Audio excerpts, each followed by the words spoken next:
Hello बच्चों, नमस्कार। कैसे हैं आप सब लोग? उम्मीद है शानदार, जिंदाबाद, जबरदस्त होंगे। बच्चों, आज मैं एसएससी सीएचएसएल के बारे में जानकारी देने आया हूं। बहुत सारे बच्चे 12th पास आउट होने के बाद एक अच्छी गवर्नमेंट जॉब का ऑप्शन खोजते हैं और वो चाहते हैं कि सर मैं फिजिकली उतना फिट नहीं हूं, या मैं फिजिकल वाली जॉब्स नहीं करना चाहता, वर्दी वाली जॉब नहीं करना चाहता, मुझे मंडे टू फ्राइडे वाली जॉब चाहिए, सैटरडे संडे मुझे रेस्ट चाहिए। तो इस तरह की एक ऑफिशियल जॉब अगर मिल जाए तो बेस्ट रहेगा। तो ये उन बच्चों के लिए ही है और इसमें लड़कियां आगे बढ़ चढ़ के भाग लेना चाहिए कि उनके लायक ये जॉब है। तो भाई क्या होता है, कैसी पोस्ट है, कौन कौन सी पोस्ट मिलती है, उन पे सैलरी क्या क्या बन जाती है, क्या काम करना होता है, वो सारी जानकारी मैं इसमें दूंगा। और कहाँ आपकी जॉब लोकेशंस हो सकती हैं और आप प्रमोशन से कहाँ तक इसमें पहुंच सकते हो। क्योंकि इसकी जानकारी मैं बहुत अच्छे से इसलिए दे सकता हूँ क्योंकि मैंने 10 साल मिनिस्ट्रीज में काम किया है और सीएचएसएल वाले बच्चों से लगातार पता है कि भाई मुलाकात भी रही है और उनको आगे बढ़ते हुए देखा भी है। ठीक है, तो ये जानकारी बहुत अच्छे से आप तक पहुंचेगी। तो बच्चे इसमें बताऊं तो एसएससी सीएचएसएल का फुल फॉर्म जैसे आपको मालूम ही है, कंबाइंड हायर सेकेंडरी लेवल, ये इसका। और हायर सेकेंडरी का मतलब है 10+2, यानी हर वो बच्चा जिसने 12th पास आउट की है वो इस फॉर्म को भर पाएगा, चाहे आपके कितने भी मिनिमम परसेंटेज हो, बस पास हो। चाहे आपने आर्ट साइड से की हो, साइंस साइड से की हो, पीसीबी से, पीसीएम से, इसमें कोई फर्क नहीं पड़ता। चाहे आपने कॉमर्स साइड से की हो, तो वो कोई फर्क ही नहीं है स्ट्रीम का। अब बात करूं कि भाई पोस्ट इसमें कौन कौन सी होती हैं और क्या उन पोस्ट का नाम होता है, तो बच्चे जैसे डाटा एंट्री ऑपरेटर, इसको बोलते हैं डीईओ शॉर्ट में। जब एसएससी में जब ये 10+2 में पोस्ट आती है तो किस नाम से आती हैं, तो वो देखिए डाटा एंट्री ऑपरेटर। हालांकि मिनिस्ट्री में जाकर के इनका नाम अलग अलग बदल सकता है, लेकिन एसएससी जो भर्ती करती है वो इस नाम से करती है। और एक और बात बता दूं, जो एसएससी की वर्ड लगता है, एसएससी जितनी भी भर्तियां करती है वो किसी स्टेट के लिए नहीं करती, ये सेंट्रल की जॉब है, यानी सीधे सीधे गवर्नमेंट ऑफ इंडिया के अंडर आप आते हैं अगर इस एसएससी से लगते हैं तो। ठीक है, तो क्लियरली मतलब हर कोई ये चाहता है कि स्टेट जॉब से बेहतर मुझे कुछ मिले, तो वो फिर सेंट्रल जॉब को ही हमेशा बेहतर माना गया है स्टेट्स के मुकाबले, क्योंकि जितने भी बेनिफिट है वो सेंट्रल को ही ज्यादा मिलते हैं और पहले मिलते हैं। ठीक है, स्टेट्स उसके बाद लागू कर रहे होते हैं। तो डाटा एंट्री ऑपरेटर डीईओ और data entry operator DO grade A, एक जॉब इसमें आती है ग्रेड ए के नाम से। ठीक है, एक होता है लोअर डिवीजन क्लर्क, एलडीसी नाम से जॉब आती है, और एक आती है इसमें ही जेएस से नाम से, जूनियर सेक्रेटरीट असिस्टेंट। ये अभी 2017-18 से ये चेंज आया है, वरना इन्हीं को एलडीसी भी बोलते थे। जेएस से भी एलडीसी है, अब एलडीसी को जेएस से कहने लगे हैं बहुत सारी मिनिस्ट्री में, और जो पहले एलडीसी से अगला प्रमोशन यूडीसी होता है, यूडीसी को एसएस से कहने लगे हैं, सीनियर सेक्रेटरीट असिस्टेंट, एसएस से। ठीक है, क्योंकि अब मिनिस्ट्रीज में आपको ये शब्द बहुत कम एक आध मिनिस्ट्री में ही नाम सुनने को मिलेगा, वरना आप जेएस से ही सुनने को मिलेगा। चलिए, ये भी क्लियर। और ये हर साल आता है, मतलब एसएससी का कैलेंडर आ जाता है, जैसे अगले साल 2025 का कैलेंडर 2024 में दिसंबर में आ जाएगा कि कब कैसे फॉर्म आने हैं और कब एग्जाम इसका होगा और कब आपकी ज्वाइनिंग करीब हो जाती है, तो वो एक आइडिया इससे लग जाता है। तो हर साल ये फॉर्म आते हैं, तो ये भी क्लियर होना चाहिए कि ऐसा नहीं है कि एक आध बार कोई वैकेंसी आ गई तो आप अपना टारगेटेड रख सकते हैं कि भाई 12th के बाद चलो मैं इस बार 2024 में पास आउट हुआ हूं, तो मैं अगर नहीं लग पाया तो 2025 वाली टारगेट कर सकता हूं। ठीक है, चलो, तो 18 से 27 साल एज होती है, तो एज क्राइटेरिया का जरूर ध्यान रखना है। जनरल और ईडब्ल्यूएस के लिए एज होती है, ओबीसी के लिए 30 साल हो जाती है, एससी एसटी के लिए 18 से 32 साल हो जाती है। ठीक है, तो ये डाउट भी क्लियर। बच्चे, अब जॉब प्रोफाइल कैसी है, तो जॉब प्रोफाइल के बारे में अगर बताऊं तो वैसे तो क्या काम करना होता है, ऑफिशियल ही काम है। जैसे आपके ऑफिसर ने दे दिया कि भाई ये मैटर टाइप कर लाओ, तो एलडीसी में ज्यादातर वो टाइपिंग का काम रहेगा। आपको फाइल ऑर्गेनाइज करनी पड़ेगी, कौन सी फाइल कहां रखनी है, कैसे फाइल बनानी है, वो सब यहां पे सिखाया जाता है। मेनली डॉक्यूमेंटेशन को आप व्यवस्थित तरीके से रखें। ये एलडीसी, जेएसए या डीईओ लगभग सेम काम होता है। डीईओ का बस ये बता देते हैं कि केवल मैटर टाइप करना काम नहीं होता, डेटा की एंट्री भी कुछ दी जा सकती है, किस डेटा को एंटर करो। तो वो डेटा एंट्री या एलडीसी में बहुत ज्यादा आपको जब मिनिस्ट्री के अंदर चले जाते हैं तो बहुत ज्यादा कामों में अंतर दिखाई नहीं देगा। ठीक है, हालांकि जैसे कोई फाइल किसी दूसरे सेक्शन में जाती है तो उसका रिकॉर्ड रखना, वो सब काम आप दोनों को ही करना पड़ेगा। ठीक है, अब एसएससी सीएचएसएल पोस्ट की सैलरीज कितनी बनती हैं, नाम अलग अलग है तो जाहिर सी बात है कि सैलरी भी अलग अलग होंगी। जैसे मैंने आपको बताया कि एलडीसी और जेएसए सेम ग्रेड होता है, बिल्कुल तो वही है। हालांकि ये जो तो पोस्ट है, ये पुराना स्क्रीनशॉट है, पोस्टल असिस्टेंट और सॉर्टिंग असिस्टेंट, अब ये 10+2 में नहीं है, सीरियल में चले गए हैं। ठीक है, ये दोनों, तो ये इनको काट दीजिए, अब यही पोस्ट बची हैं। तो डाटा एंट्री ऑपरेटर एलडीसी से बड़ा होता है, लगभग यूडीसी वाला ग्रेड होता है, तो लेवल 4 ग्रेड उसको बोलते हैं, जबकि ये लेवल 2 पे ही आता है, ये लेवल 2 के अंडर आते हैं, ये भी लेवल 2 की जॉब है। ठीक है, ये लेवल 4 डाटा एंट्री ऑपरेटर और लेवल 5 भी एक डाटा एंट्री ऑपरेटर, यानी डाटा एंट्री ऑपरेटर में लेवल 4 की भी जॉब मिलेगी आपको, लेवल 5 की मिलेगी, और डीईओ ग्रेड ए ये आपका लेवल 4 के अंडर ही मिलेगा। क्लियर। तो इसमें सैलरी अगर मैं बोलूं तो अलग अलग शहरों में अलग अलग सैलरी बन सकती है। जो बड़े शहर हैं वहां पर एचआरए थोड़ा हाउस रेंट वगैरह ज्यादा मिलता है, तो उन शहरों में अगर मैं एलडीसी की बात करूं तो 35 to 40K के बीच में आपकी सैलरी बनेगी। और जो थोड़े से लो क्लास शहर हैं उनमें ये सैलरी जरूर वेरी कर सकती है, 2-3 हजार रुपए कम बन सकती है। अगर मैं डाटा एंट्री ऑपरेटर की बात करूं जो लेवल 4 पर है, तो 4 वाले की करीब करीब ये सैलरी बन जाती है 45 to 50 के आसपास, इतनी सैलरी बन जाएगी। ठीक है, और जो लेवल 5 है ये 55 तक भी जा सकती है। ठीक है। और ये ग्रेड ए इसी कैटेगरी में आता है 25,500 वाला, ठीक है। ये बेसिक पे लिखी हुई है, ये जो है शुरुआत यहीं से होगी, फिर इस पे डीए होता है 50%, फिर एचआरए होता है, बहुत सारे अलाउंसेस मिलकर के ये सैलरी, पहली सैलरी बता रहा हूं, इतनी बन जाती है, ठीक है।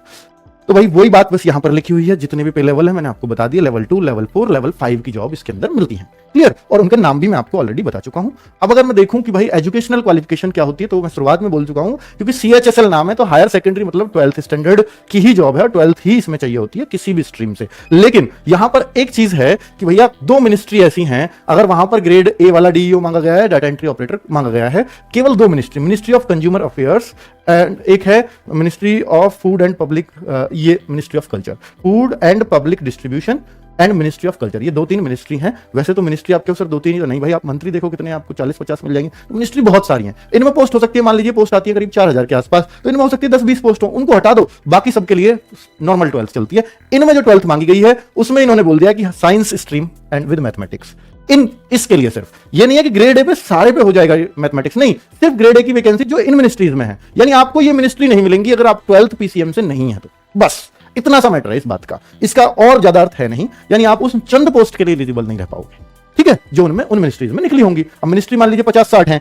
तो किसी में 20 आई है, किसी में 30 आई, किसी में 40 आई, तो इनमें 20-20, 30 ऐसे मिला के 50 एक पोस्ट के लिए आप एलिजिबल नहीं होगे 4,000 में, तो कोई बहुत बड़ी बात नहीं है, ठीक है। तो एसएससी सीएचएसएल, अब ये नौकरी मिलेगी कैसे, तो ये टीयर 1 एक पेपर होता है, एक होता है टीयर 2 और एक होता है टाइपिंग, ठीक है। अब वो टाइपिंग जो है क्या सबको करनी अनिवार्य होती है, जी मैं उसके बारे में भी कंप्लीट डिटेल दूंगा, तो वो सबके लिए जरूरी है, इसमें बिना टाइपिंग के तो आपको जॉब नहीं मिल सकती, थोड़ी भी है, किसी में बहुत कम स्पीड भी है, किसी में थोड़ी फास्ट स्पीड भी है। जैसे टीयर 1 क्वालिफाइंग की मैं बात करता हूं, तो ये क्वालिफाइंग पेपर है जिसमें मैथ, रीजनिंग, जीएस और इंग्लिश आती हैं, और ये आपको मालूम है कि ये 25-25 क्वेश्चन होते हैं, एक क्वेश्चन 2 नंबर का होता है, 100 क्वेश्चन 200 मार्क्स के, और 200 में से जो करीब बच्चा 150-140 लाता है वही टीयर 1 क्वालिफाई करता है, ठीक है।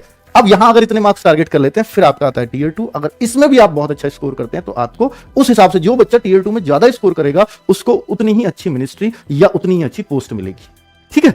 तो वो आप चॉइस करेंगे कि मुझे कौन सी पोस्ट चाहिए। तो टीयर 1 का पैटर्न ये रहा कि 25-25 क्वेश्चन आपके इन चारों सब्जेक्ट के, 100 क्वेश्चन, 200 मार्क्स, 60 मिनट का पेपर, और 0.5 की एक क्वेश्चन पे कटेंगे। नेगेटिव मार्किंग ये बोली जाती है 1/4 की, 1/4 का मतलब है 2 नंबर का एक क्वेश्चन, 2 का 1/4 करोगे तो 0.5 मार्क्स हर गलत क्वेश्चन पे काट लिया जाएगा, मिलेंगे 2, कटेगा आधा।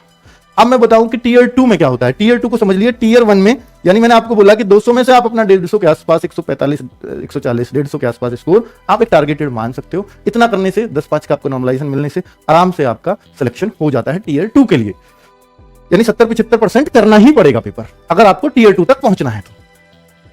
अब टीयर 2 में क्या है बच्चे, ये पैटर्न भी 2022 से ही बदला है, वरना एक ही पेपर होता था सीएचएसएल में तो हमेशा से।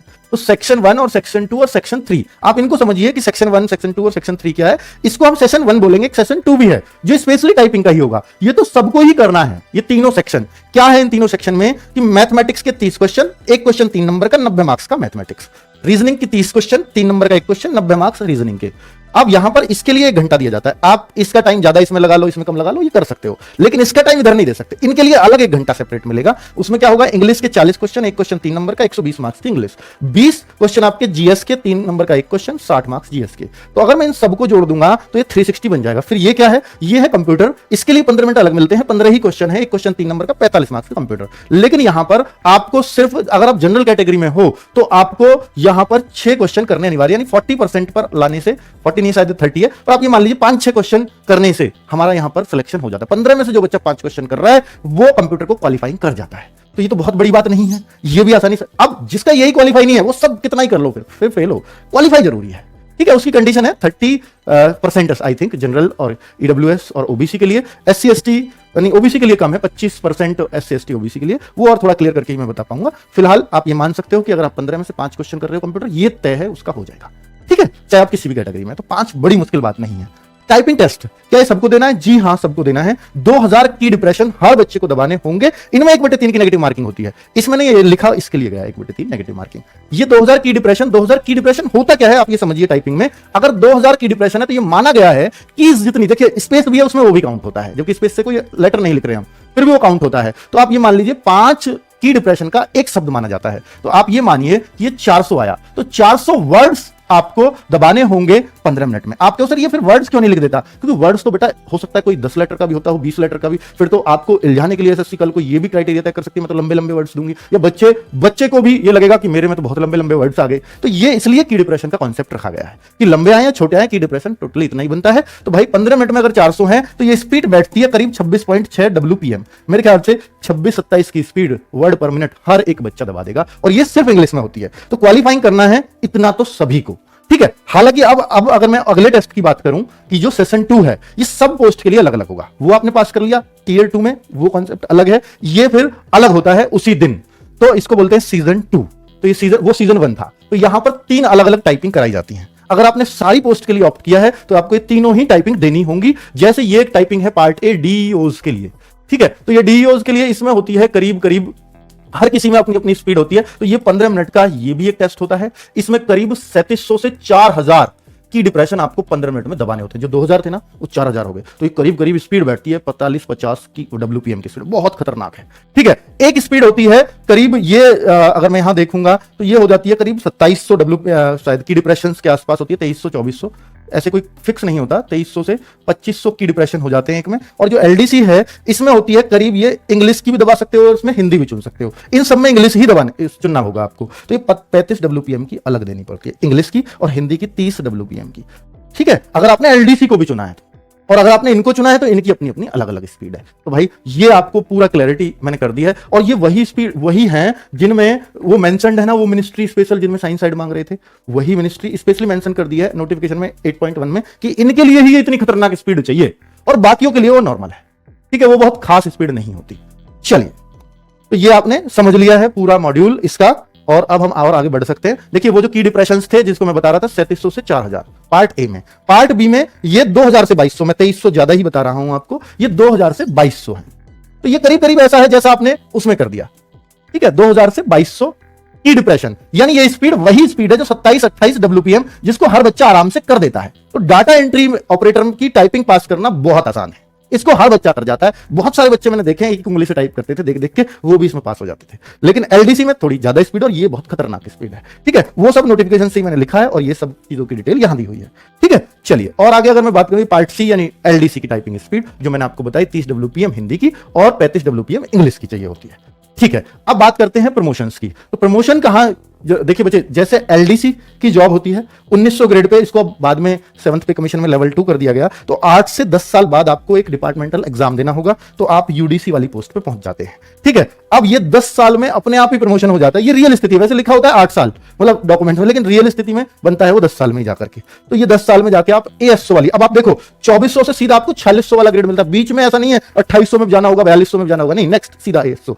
ठीक है, मिनिस्ट्रीज में, क्योंकि बीच की पोस्ट ही नहीं है कोई, ठीक है। अब सीधा इसमें आप 5 साल में एक एग्जाम दे सकते हो। अगर आप एएसओ बन चुके हो तो फिर आप 5 साल बाद एसओ का एग्जाम दे सकते हो, और ये 4800 ग्रेड पे 4 साल रहता है। 4 साल बाद ये 5400 ग्रेड पे खुद ही खुद हो जाता है, कोई टेस्ट देने की जरूरत नहीं होती। तो एक एलडीसी एसओ लेवल तक बहुत आराम से पहुंच जाता है प्रमोशन से ही, बिना डिपार्टमेंटल एग्जाम पास किए भी, लास्ट तक, ठीक है। तो ये अब तक का रिकॉर्ड रहा है। अब मैं बात करूं कि सर डाटा एंट्री ऑपरेटर है तो उसका प्रमोशंस का क्या होता है। तो ये 10 साल बाद डाटा एंट्री ऑपरेटर की लाइन अलग चलती है, ये सेक्शन ऑफिसर वाली लाइन नहीं होती। जूनियर अकाउंटेंट ऑफिसर जेए बोलते हैं, ये सीजीएल के अंडर भी ये पोस्ट आती है। तो ये 2800 ग्रेड पे की पोस्ट है, लेवल 5 बोलते हैं 2800 ग्रेड पे को। फिर डबल एओ बन जाते हैं 4800, सीधा देखो 2800 से 4800 ये भी होता है, लेकिन ये आफ्टर डिपार्टमेंटल एग्जाम के बाद ही बन पाते हैं। और लास्ट आते आते आप एओ बन जाते हैं, 5400 ग्रेड पे तक आराम से ले जाते हैं, ठीक है। तो आपने प्रमोशंस भी जाना। अभी मैंने आपको जॉब लोकेशन नहीं बताई। जॉब लोकेशन अगर मैं आपको बच्चे बताने लगूं तो लगभग देखिए सबसे ज्यादा जरूरत चाहे एलडीसी की हो, चाहे जेएसए की हो, चाहे डीईओ की हो, डाटा एंट्री ऑपरेटर की हो, इन सब की ज्यादा जरूरत पड़ती है दिल्ली के अंदर।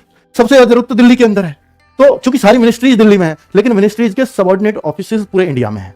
तो ऐसा नहीं है कि आपको केवल दिल्ली में ही मिलेगा, आपको अदर स्टेट में, अगर आप दूसरे स्टेट के हैं तो आप अपने उधर कोई ढूंढ सकते हैं, वहां आपको मिल सकता है बहुत आसानी से। लेकिन दिल्ली के लिए बहुत बड़ी लड़ाई होती है, बहुत बार दिल्ली नहीं मिलता है, तो फिर आपको कि उसका एक प्रोसेस है, हाँ बिल्कुल प्रोसेस है, कुछ एक टाइम पे आपको उस जॉब लोकेशन पे ही जॉब करनी पड़ेगी, फिर आप एक टाइम के बाद ट्रांसफर ले सकते हैं। ये एक तरीका होता है, ठीक है। तो जॉब लोकेशन ऑल इंडिया की नौकरी है, कहीं भी आपकी आ सकती है, उसके बाद एक प्रोसेस के अंडर आके आप ट्रांसफर ले सकते हो। तो ये सारी चीजें मैंने आपको जो बताई हैं सीधा सिर्फ और सिर्फ CHSL यानी 10+2 के लिए बताई हैं। टियर 2 की कट ऑफ कितने पे जाती है, डाटा एंट्री ऑपरेटर कितने पे मिल जाता है, LDC कितने पे मिलता है, ये सब अलग अलग सवाल आपके बहुत सारे हो सकते हैं। उसके लिए एक सेपरेट वीडियो बनेगा, वरना ये वीडियो बहुत लंबा हो जाएगा, तो उसको किसी और वीडियो में जिक्र कर लेंगे। धन्यवाद, नमस्कार।